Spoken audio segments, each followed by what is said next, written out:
I couldn't think of a better place to review Uncharted Legacy of Thieves. This includes Uncharted 4, A Thieves' End, and Uncharted The Lost Legacy. And so you get two of the best Uncharted experiences ever crafted on your PC, or also in my case on the Steam Deck, and I've been able to play in the park here, which is just incredible.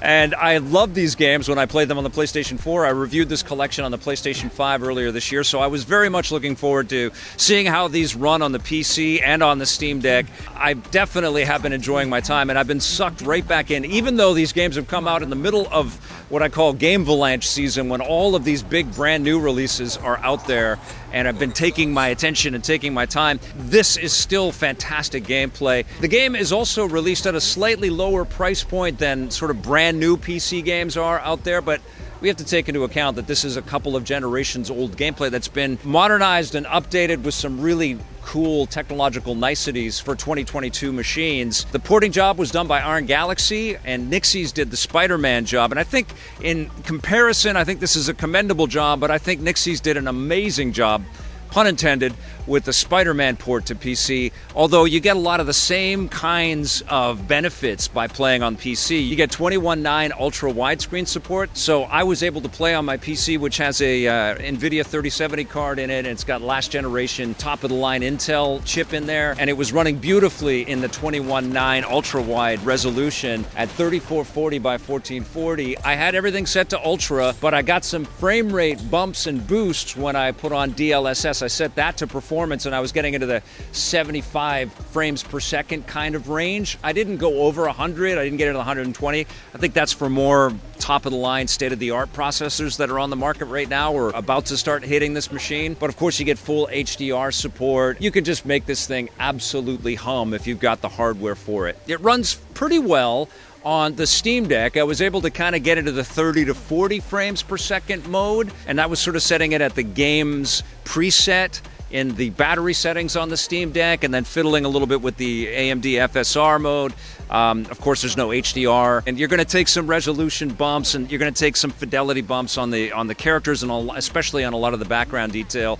And I did notice that the Lost Legacy ran a little less well than Uncharted 4, A Thieves' End, which I thought looked really good. They did a great job getting the character models to look amazing on the Steam Deck. I definitely preferred playing this game on the ultra-wide display. I mean, it's just so cinematic, this whole franchise is. And I love the Uncharted 4 story, which introduces us to Sam Drake, played by Troy Baker, who's phenomenal in this game. The relationship between Nolan North and Troy Baker in Uncharted 4 is just so cool. There's a whole throwback sequence, so you get kind of the origin tale of Nathan Drake. You get Sam sort of taking him through the paces and showing him how to be an adventurer and how to leap for his life and catch himself at the last second and do some, thieving, because he is a thief.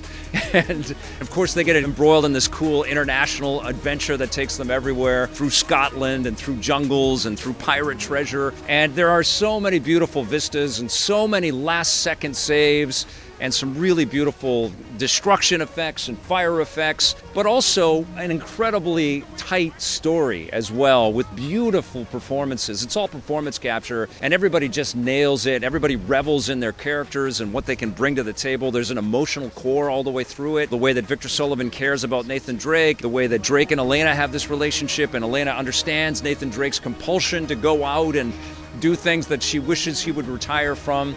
And there is a finality to the story as well, but there are doors that are opened. But then the addition of the Lost Legacy is also really cool, because it says that the Uncharted world is much more than just Nathan Drake. There are a lot of incredible supporting characters. Chloe Fraser and Nadine Ross take the lead in this game, and Chloe Fraser is just as kick-ass and just as cool as Nathan Drake is, and they also go on this very cool adventure through India. And it uses a lot of the same mechanics and gameplay loops that you get in the core Uncharted 4 gameplay, like being able to swing and jump onto characters and take them out silently. But this is a much more circuitous experience, a much more open world experience, so you can kind of see where you want to drive to in your Jeep, and you can get there. And then there's a lot more kind of toy-like experimentation, I think, in the Lost Legacy. Uncharted 4 is much more of a linear path. You know, you're going to get into these choke points where you're going to fight all of these bad guys. Then you're going to go on this exploration progression for a little bit. You're going to solve some puzzles. And then you're going to encounter another choke point where you got to take down all kinds of bad guys. And then you'll have some exquisitely created cut sequences. I did have some visual stumbles and a couple of crashes, and the audio dropped out for a second. Couldn't get the rumble to work on my DualSense controller when I was plugged into the Steam Deck, but it worked beautifully on the PC. There were definitely some issues. Sometimes it felt like the processor was trying to catch up with all of the visual information that was happening. And I know that this is going to be massaged out and tuned and tweaked as the patches start coming. When everything does fire up and it's all running beautifully, you completely forget about the technology. You forget that you've got a screen in your hand and you're lost in this adventure, or you forget that you're being enveloped by a 21:9 screen, and you just get lost in this wonderful story. The one weird thing that I would say about this is the first Uncharted game for the PC, and it's kind of the last one. You know, it's a Thieves' End. It's sort of a summation. And there are sequences in this game where Nathan Drake is kind of reflecting on his past and all of the other incredible adventures. And as smart as it is for PlayStation to port their stuff over to the PC and introduce these characters to a brand new audience, and of course there was that terrible Uncharted movie, which I know they're trying to hype up as well, it feels weird that we're starting with Uncharted 4. It feels weird that that's the first sort of entree point for people that never got into the PlayStation 3, never picked up a PlayStation platform, have always been PC players. They're going to kind of pick up at the beginning of Nathan Drake's adventures, but also at the end of Nathan Drake's adventures, quote unquote. And I feel like it would be very shrewd and very smart for Sony to also have invested in porting the first 3 Nathan Drake adventures to the PlayStation 5 and also to the PC, and maybe kind of led with that or made some kind of a package deal. Maybe some of those would have been remastered and this would have been the remake because everything was tuned and polished up for sort of PS5 as the baseline. But it does feel weird, and I think it's a bit strange for PC players who have never played a Nathan Drake game to start here.